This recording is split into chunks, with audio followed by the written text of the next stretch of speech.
Harvard gardener के सिद्धांत को 3 नामों से जाना जाता है।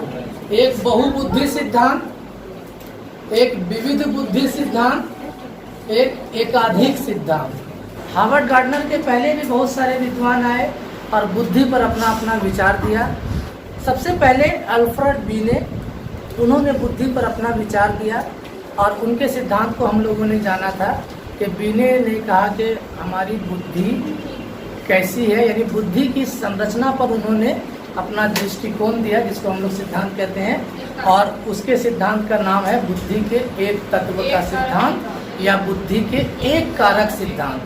वो टॉपिक हम क्यों समझा रहे हैं, ताकि आपको इनका टॉपिक आसानी से समझ में आए। सबसे पहले विद्वान यही मानते थे कि हमारी बुद्धि एक यूनिट है, एक पार्ट्स है। जिस प्रकार से मान लीजिए कि एक ईंट सिर्फ मिट्टी से बनी है, ईंट में और कुछ नहीं मिलाया गया है, सिर्फ वो मिट्टी से ही बनी है। लेकिन अगर हम बात करेंगे छड़ की, तो छड़ सिर्फ लोहे से नहीं बना है, छड़ में और भी बहुत सारा केमिकल और भी बहुत सारा एलिमेंट मिलाकर उसको जंग रोधक बनाया गया है। तो एक यूनिट का मतलब मात्र एक चीज, एक टाइप, एक तत्व, है ना। तो हमारी बुद्धि मात्र एक यूनिट है, ये बताया बीने ने। उसके बाद स्पीयरमैन आते हैं, कहते नहीं, स्पीयरमैन कहते हैं कि हमारी बुद्धि एक तत्वों से नहीं बनी है, 2 तत्वों से मिलकर बनी है। और उसी तत्व का उन्होंने नाम दिया एस फैक्टर, जी फैक्टर। जी मतलब सामान्य कारक, general factor, S for specific यानी स्पेशल। तो उन्होंने कहा हर इंसान में बुद्धि के अंदर 2 तरह की चीज मिलते हैं, यानी 2 चीजों से मिलकर बुद्धि बनी है। एक सामान्य गुण है बुद्धि का और एक स्पेशल गुण है। हम जितना काम कर रहे हैं ये सामान्य गुण बुद्धि से काम कर रहे हैं, लेकिन हम कभी कभी क्या करते हैं, कुछ गुण में महारत हासिल कर लेते हैं, बहुत ज़्यादा स्किल डेवलप हो जाता है हमारा। यानी लिख रहे हैं हम लोग सभी, लेकिन इनमें से इनकी राइटिंग बहुत सुंदर, लिख तो सभी रहे हैं, ये भी लिख रही हैं, लेकिन ये स्पेशल बना दी है अपनी राइटिंग को, बहुत खूबसूरत लग रहा है देखने में सपोज। तो ये उनका कहना है स्पीयरमैन का कि ये स्पेशल हुनर जो इनमें आया, तो ये स्पेशल बुद्धि वहाँ पर काम कर रही थी, बुद्धि के स्पेशल एलिमेंट जो थे वो काम कर रहे थे, ठीक है। तो उन्होंने बताया कि बुद्धि में 2 तत्व है, हर इंसान में सामान्य और विशिष्ट दोनों प्रकार के गुण पाए जाते हैं। हर काम के लिए सामान्य कारक जिम्मेदार है, लेकिन जब किसी काम में हम निपुणता, महारत हासिल कर लेते हैं, बहुत ज़्यादा हुनरबाज हो जाते हैं, तो उसको हम लोग करते हैं एस फैक्टर की मदद से, है ना। जैसे मान लीजिए कि डांस तो बहुत करते हैं, डांसर बहुत लोग हैं, लेकिन माइकल जैक्सन के डांसर जैसा अभी तक कोई पैदा नहीं हुआ। उसी प्रकार से गायक तो बहुत लोग हैं, लेकिन लता के जैसा अभी तक कोई नहीं हुआ है। तो वो जो उनमें गुण है वो जी फैक्टर नहीं बल्कि एस फैक्टर के साथ है। क्लियर है। फिर थार्नडाइक के पास जाते हैं, तो थार्नडाइक कहते हैं कि हमारी बुद्धि अनेक तत्वों से मिलकर बनी है। हमारी बुद्धि में बहुत तरह के तत्व मिले हुए हैं और सभी तत्व मिलकर एक साथ काम करते हैं। अब तक के जितने थ्योरी थे, स्पीयरमैन, थार्नडाइक, बीने, थर्स्टन, डाल्टन, स्टर्नबर्ग, सारे के थ्योरी को इन्होंने फेल कर दिया। कहा कि नहीं, बुद्धि में कोई एक तत्व 2 तत्व नहीं, बल्कि हमारी बुद्धि ही अनेक प्रकार की होती है, हमारी बुद्धि ही अनेक प्रकार की होती है, ठीक है। दूसरा उन्होंने बताया कि प्रत्येक बुद्धि अपने आप में स्पेशल है, कोई जनरल नहीं है। चाहे मजदूर, जिसको हम लोग कहते हैं कम दिमाग, उसको भी स्पेशल बुद्धि के कैटेगरी में ही रखेंगे हम। उन्होंने उस बुद्धि का इस्तेमाल नहीं किया और तब जाकर के वो उस फील्ड में आगे नहीं बढ़ सके। हमारे अंदर इन्होंने कहा कि 9 बुद्धि है, उसको बाद में बताएंगे। दूसरे पॉइंट को समझिए, प्रत्येक बुद्धि एक दूसरे से स्वतंत्र है। थार्नडाइक कहते हैं कि प्रत्येक बुद्धि तत्व जो है एक दूसरे से स्वतंत्र है, लेकिन काम जब करता है तो सब मिलकर करता है।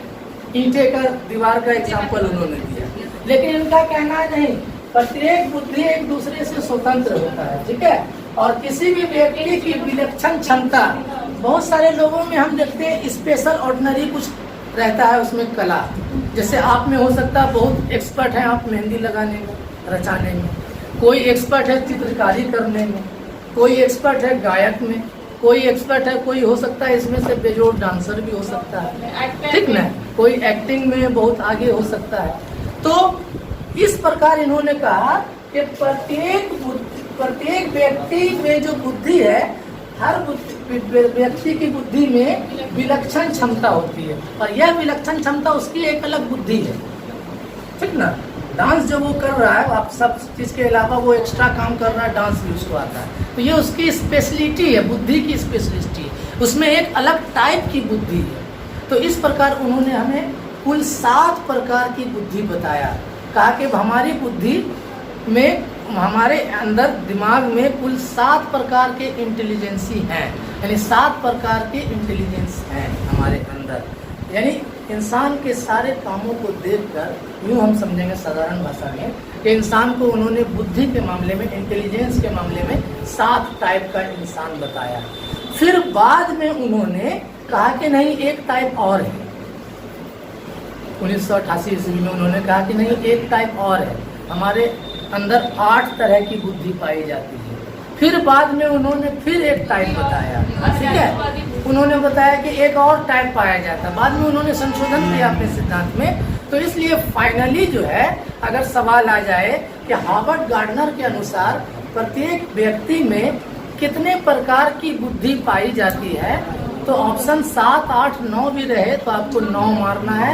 लेकिन आपको ये ध्यान में रखना है कि जब पहली बार गार्डनर का थ्योरी आया तो उन्होंने 7 टाइप ही बुद्धि के बताए थे, और उसके बाद उन्होंने एक और ऐड किया, फिर बाद में उन्होंने एक और ऐड किया। पहला सिद्धांत जो उनका आया 1983 में आया। फिर एक टाइप उन्होंने उसमें बताया कि 7 प्रकार के बुद्धि हैं। फिर उसके बाद दूसरा सिद्धांत 1988 में आया, उन्होंने एक प्रकार और बढ़ा दिया कि 8 प्रकार के बुद्धि हैं। फिर उसके बाद 2000 ईस्वी में एक और बढ़ा दिया, उन्होंने बताया 9 प्रकार के बुद्धि। क्या पढ़ेंगे? प्रत्येक व्यक्ति में 9 टाइप का इंटेलिजेंस पाया जाता है। आप में 9 तरह का गुण है, लेकिन वो 9 गुण आप में दिखता नहीं।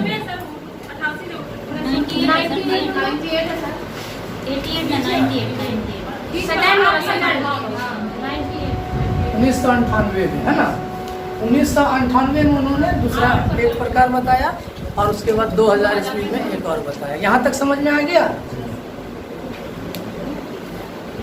तो इनसे रिलेटेड जो है ना, बहुत इसी टाइप का सवाल आता है। ज़्यादातर अब तक जो सवाल आया है उनके प्रकार से जुड़ा हुआ कि इनके अनुसार बुद्धि के कितने प्रकार हैं।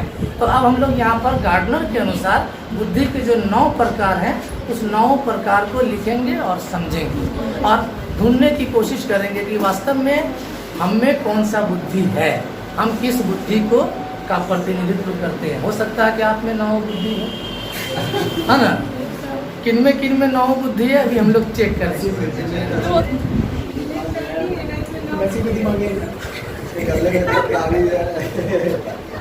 तो चलिए एक बार आप लोग जरा सा बताइए, तो रिवीजन करिए। तो बुद्धि का एक कारक सिद्धांत किसने दिया? लेकिन नाम किनका होता है जानिए? द्वि कारक सिद्धांत किसने दिया? स्पीयरमैन। त्रिकारक सिद्धांत किसने दिया? स्पीयरमैन। बहुबुद्धि सिद्धांत किसने दिया? गलत हो गया। बहुकारक सिद्धांत हॉर्नडाइक। और अब जो हम लोग पढ़ रहे हैं बहुआयामी। बहुआयामी सिद्धांत को बहुबुद्धि सिद्धांत, क्या 4 नाम है यहाँ देखिए। बहुबुद्धि सिद्धांत, अलग अलग नाम आपको आएगा। जरूरी नहीं है कि हार्वर्ड गार्डनर लिखे ही, या जरूरी नहीं है कि मल्टीपल इंटेलिजेंस लिखे। आपको इसका दूसरा नाम भी बदल के दे सकता है। कौन सा? यहाँ गौर कीजिए। पहले तो सबसे पहले हो सकता है बहुबुद्धि सिद्धांत, फिर उसके बाद लिख सकता है एकाधिक सिद्धांत,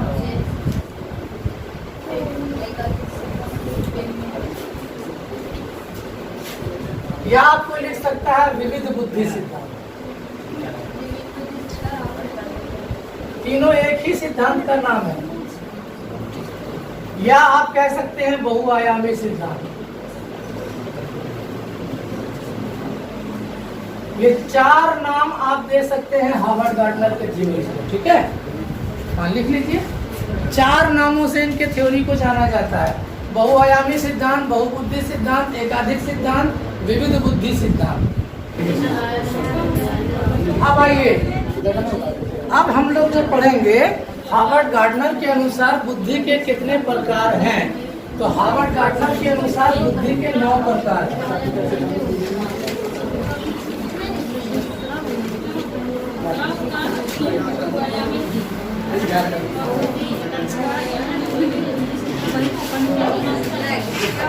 लेकिन आपको जो किताब हमने दिलाया है, जिस किताब को हमने आप लोगों को सीडीपी के लिए दिलाया है, उस किताब में अगर पढ़ेंगे तो, और बाकी जिस किताब में भी आप पढ़ेंगे तो सब में एक जैसी व्याख्या की गई है। बुद्धि के सभी तत्वों के बारे में, सभी प्रकार की बुद्धि के बारे में साधारण व्याख्या किया गया है। हम आपको उस टाइप से नहीं बताएंगे, क्योंकि फिर उसमें और हम में फर्क नहीं रहेगा। फिर आपको उतना ही नॉलेज रहेगा और फिर आप एग्जाम में कंफ्यूज कीजिएगा, ठीक है। प्रकार आपके किताब में भी लिखा हुआ है और प्रकार हम भी बताएंगे, वही सारी बातें हम भी बताएंगे, लेकिन शैली और शब्द अलग रहेगा, ठीक है। आपको शब्द को पकड़ना है, क्योंकि कंफ्यूजन वाला शब्द जो आपको सीटेट देगा वो यही शब्द देगा जो अभी हम लिखेंगे या पढ़ेंगे, ठीक है। जैसे सबसे पहले बुद्धि सिद्धांत है भाषाई बुद्धि, या आपको लिख सकता है शाब्दिक बुद्धि।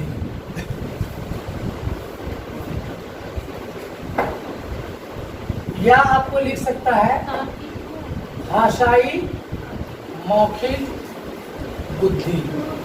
ये 3 टाइप आपको किताबों में नहीं मिलेगा। किताब में सिर्फ भाषाई बुद्धि मिल सकता है या शाब्दिक बुद्धि मिल सकता है। बुद्धि का एक टाइप, 7 टाइप दिया है। ये जरूरी नहीं है कि किताब पहला जिसको बना रहा है वही हम पहला बनाएं।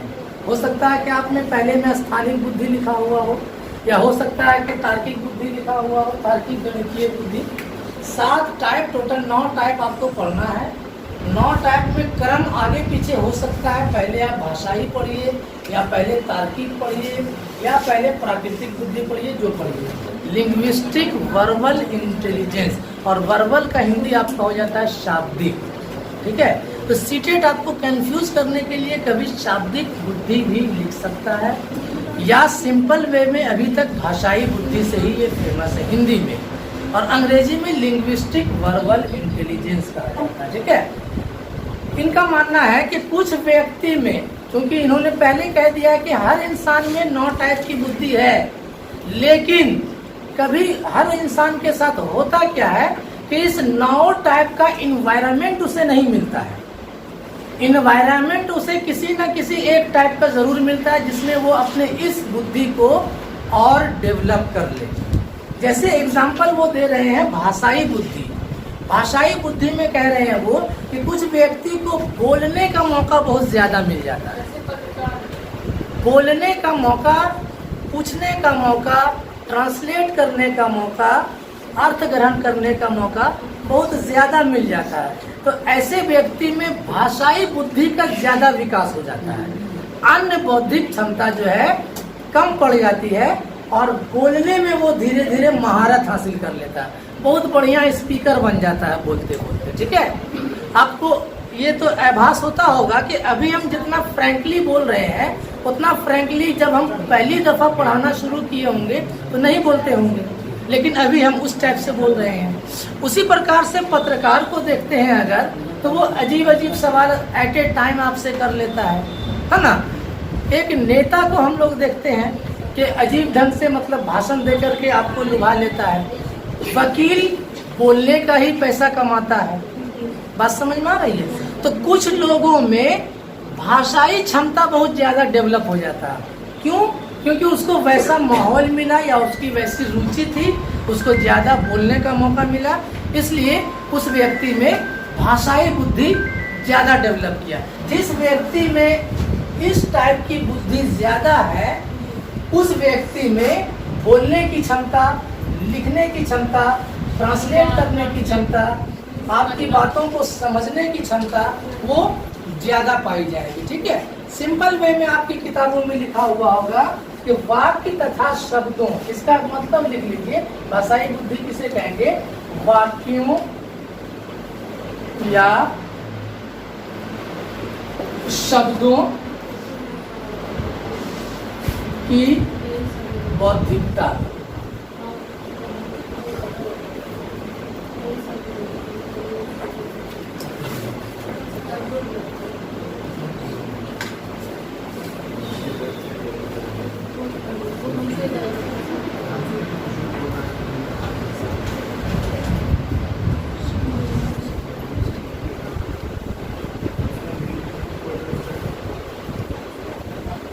पहले क्या लिखे कि भाषाई बुद्धि में बोलने, लिखने, अनुवाद करने, समझने की क्षमता व्यक्ति में अत्यधिक पाई जाती है। ठीक है, यानी इस टाइप का बुद्धि वाले व्यक्ति में आप देखेंगे वाक्यों या शब्दों में बौद्धिकता नजर आएगी, इंटेलिजेंसी नजर आएगी, हाजिर जवाबी वो होंगे। आप कुछ करेंगे, आपकी बातों को तुरंत काट देंगे। कितनों आप फैक्ट सही बोल रहे हैं, फिर भी वो अपने बहस के जरिया आपकी बातों को डाउन कर देगा, अपनी बात को ऊपर कर देगा। ठीक है, एक देखिए, एक सेल्समैन का हम एग्जांपल अगर लेते हैं, एक सेल्समैन या एक LIC एजेंट को आप देखिए कि आपको आवश्यकता नहीं है, आपको कुछ खरीदने की आवश्यकता नहीं है, दरवाजे पे आता है, खटखटाता है, एक प्रोडक्ट आपको दिखाता है और उसके बारे में तरह तरह का तारीफ कर करके आपको रिझा लेता है, तैयार कर लेता है उसका प्रोडक्ट खरीदने के लिए, है ना। एक मदारी को देखिए, मदारी आपको खेल तमाशा दिखाता है और खेल तमाशा दिखाने के दौरान वो शांत नहीं बैठता है, उसके कलाकारी में, बंदर के नाचने में उतना गुण आपको इंटरेस्ट नहीं आ रहा है जितना कि उसके भाषा को सुनने में इंटरेस्ट आ रहा है। कहने का मतलब हमारे ये है कि वो मदारी वाला भाषा इतना कलाकारी के साथ बोलता है, कभी कहेगा कि देखिए इस रुमाल को अभी हम सांप बना देंगे, लेकिन बातों में आपको इतना उलझा देगा कि दूसरे टॉपिक की तरफ चला जाएगा, आप खुद भूल जाइएगा कि सांप बोला था बनाने, काहे ना बना रहे हैं। तब तक में वो दूसरे टॉपिक में आपको उलझा दिया, आपको उसकी तरफ रुझान पैदा हो गया और अंत में आपके पॉकेट से वो पैसा निकलवा ही लेता है। ठीक है, चाहे आप 5 ही रुपया 2 ही रुपया सही, लेकिन आप दे देते हैं। तो जिसके अंदर भाषाई क्षमता बहुत पूर्ण, मतलब बहुत डेवलप रहता है, बोलकर आपको रिझा लेगा, उसी को हम लोग कहते हैं भाषाई बुद्धि। तो ऐसा कौन कौन करता है? हम लोग देख रहे हैं, वक्ता, एंकर एक प्रोग्राम को सक्सेस कर देता है बोलकर, है कि नहीं। तकरीर करने वाले, आपको एक तकरीर सुनने के बाद नींद भी आ जाती है और एक तकरीर सुनने के बाद नमाज पढ़ना शुरू कर देते हैं। बोल बोलकर एक लीडर जो है, एक लीडर बोल बोलकर बहुत बड़ा आंदोलन खड़ा कर देता है। बोल बोलकर ओजस्वी भाषण दे देकर जो है, दे देकर एक सेना को हम सीना खोलकर गोली खाने के लिए तैयार कर देते हैं। ठीक है, ये सब क्या है? स्पीच के माध्यम से। तो जिस व्यक्ति में स्पीच पावर बहुत ज्यादा है, हार्वर्ड गार्डनर कहते हैं कि इसका मतलब है कि इसका बौद्धिक भाषाई बुद्धि जो है बहुत ज्यादा डेवलप किया। क्लियर है?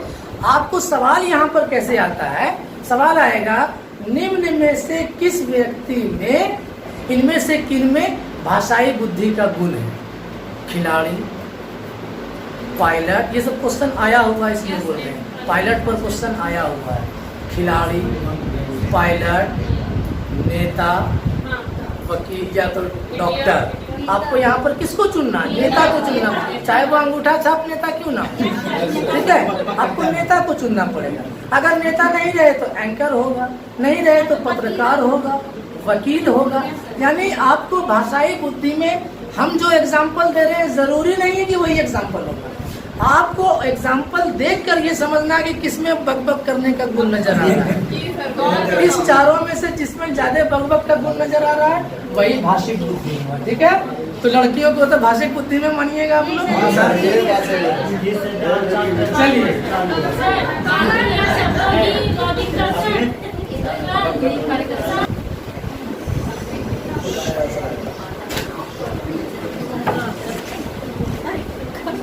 दूसरा पॉइंट है सर। हाँ,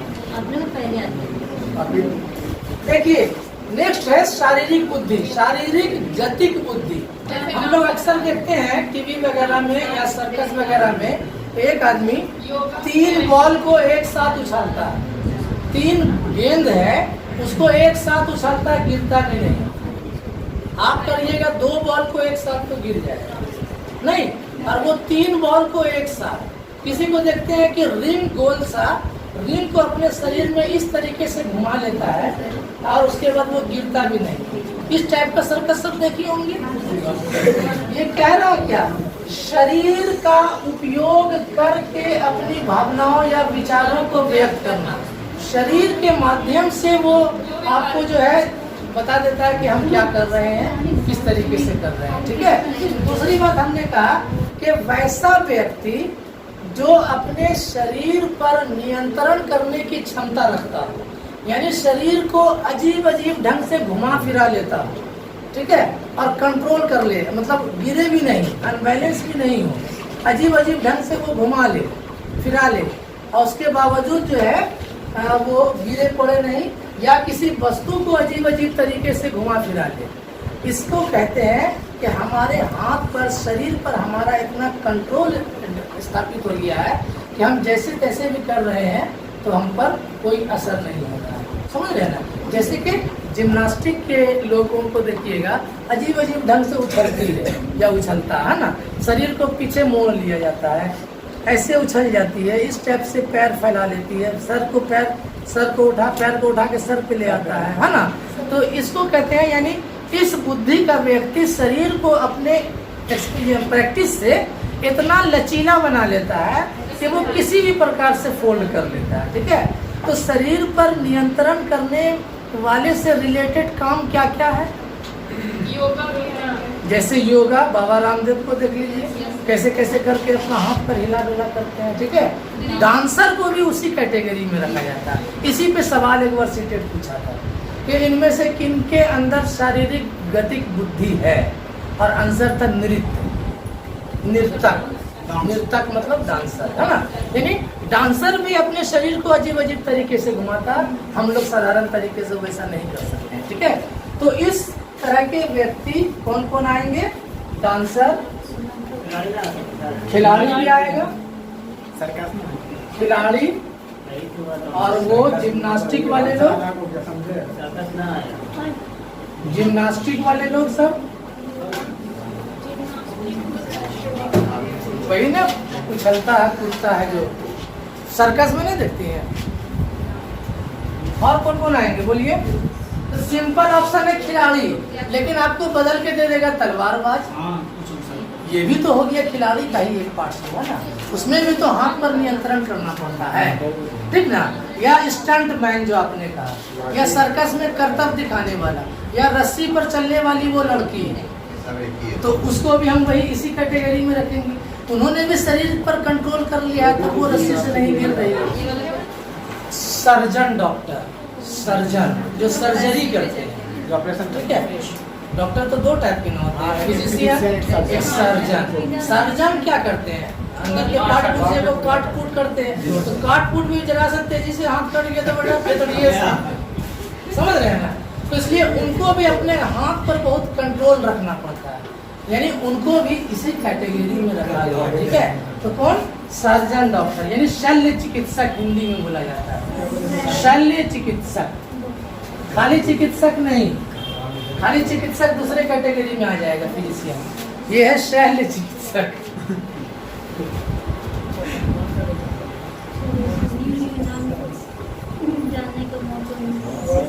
तो पता क्या चला, इस तरह के व्यक्ति में फुर्ती बहुत ज्यादा होगी, है ना जी सर, फुर्ती बहुत ज्यादा होगी। इस तरह के व्यक्ति का लक्षण क्या मिलेगा? बहुत ज्यादा फुर्तीबाज मिलेगा। जैसे कराटे मैन ब्रूस ली को दुनिया का सबसे फुर्तीला इंसान माना जाता है, ठीक है। कमी उम्र में मर गया वो। और डांसर सबसे मतलब के, हाँ, माइकल जैक्सन, तो वो भी बेटा कमी उम्र में गया।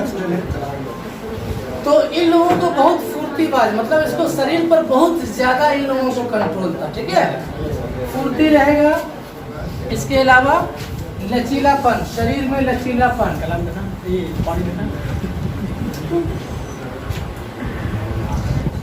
चलिए तीसरा लिखिए संगीत। हाँ और लिखिएगा 5 मिनट 5-15 हो रहा है।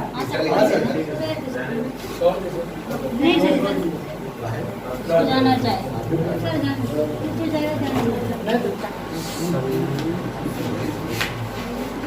इसमें ज्यादा कुछ समझने का नहीं है।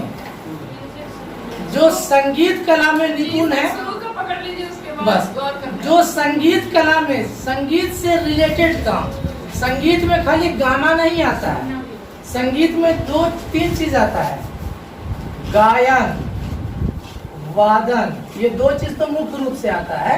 हालांकि संगीत में नृत्य भी आता है, गायन वादन नृत्य, ये संगीत में 3 पार्ट्स है।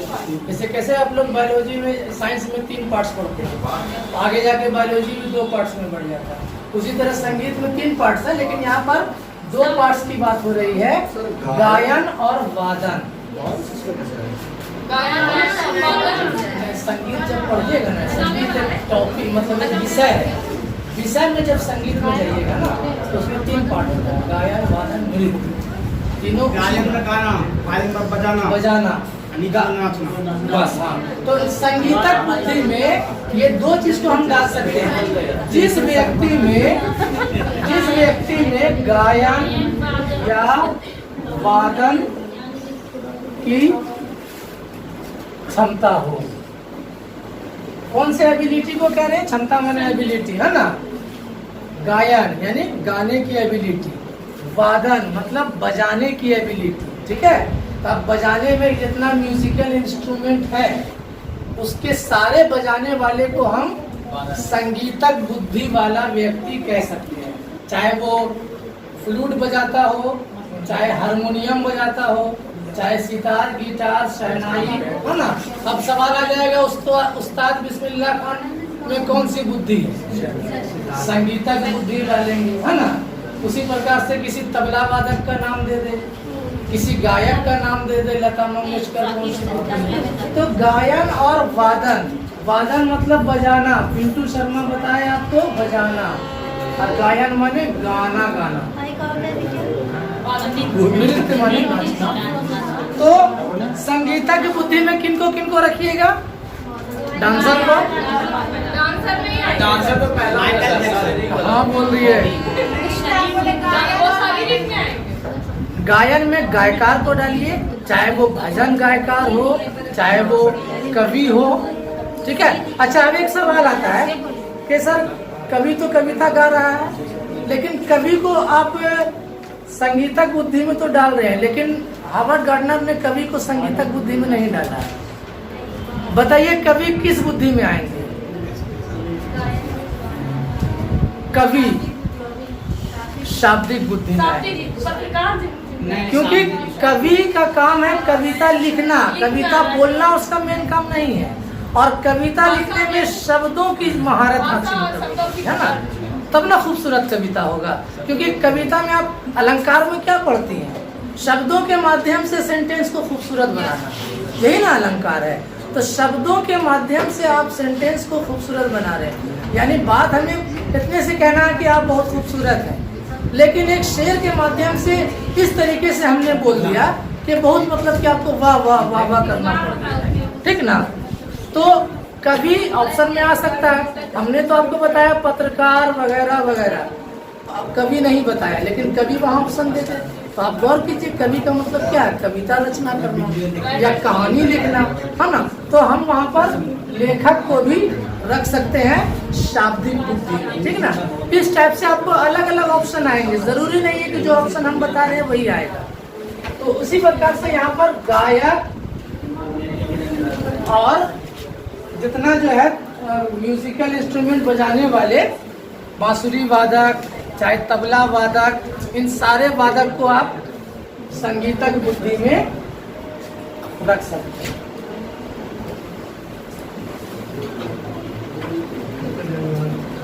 आदि, ठीक है। चलिए तब रहने दीजिए यहीं पर।